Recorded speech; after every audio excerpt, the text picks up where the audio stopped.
नमस्कार, आप देख रहे हैं वीके न्यूज और मैं हूं आपके साथ मयंक गौर। हाल ही में अमेरिकी न्याय विभाग ने एक भारतीय शख्स पर आतंकी गुरपतवंत सिंह पन्नू की हत्या का आरोप लगाया।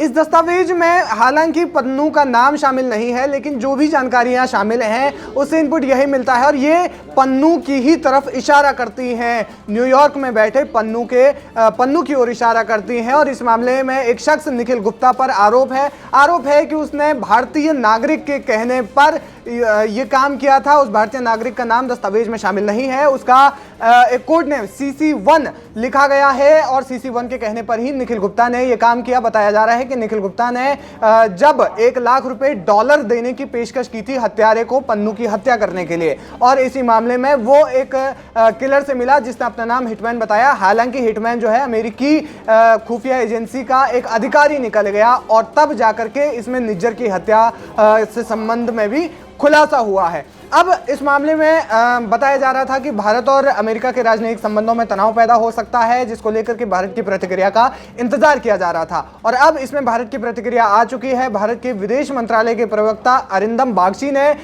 इसे गंभीरता से लिया है और इन जो आरोप हैं उन्हें गंभीर बताया है। क्या कहा अरिंदम बागची ने, आगे आपको बताते हैं। अरिंदम बागची ने कहा कि अमेरिका के साथ द्विपक्षीय सुरक्षा सहयोग पर बातचीत के दौरान अमेरिका पक्ष ने हमारे साथ कुछ इनपुट शेयर किए हैं। इस इनपुट में संगठित अपराधियों, बंदूकधारियों, आतंकवादियों और अन्य चरमपंथियों के बीच सांठगांठ का जिक्र है।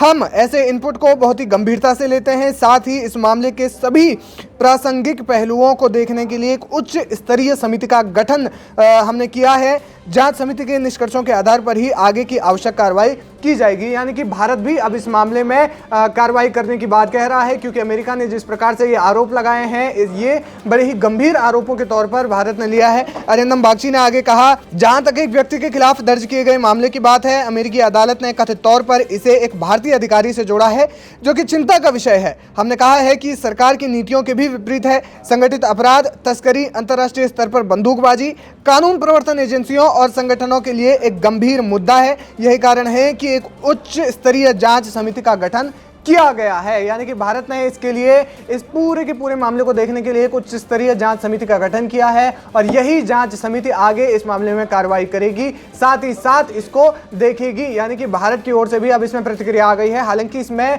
भारत और अमेरिका के राजनीतिक संबंधों पर क्या कुछ असर पड़ता है ये देखने वाली बात है और ये अहम भी है। फिलहाल भारत की ओर से इसमें ये प्रतिक्रिया आई है और भारत इस मामले में जांच समिति का गठन कर चुका है और आगे की कार्रवाई इसमें की जाएगी। फिलहाल इस खबर में जो भी आगे कुछ होता है वो अपडेट हम आपको देते रहेंगे। तब तक के लिए आप बने रहिए हमारे साथ, देखते रहिए वीके न्यूज। नमस्कार। वीके न्यूज, राष्ट्र के नाम।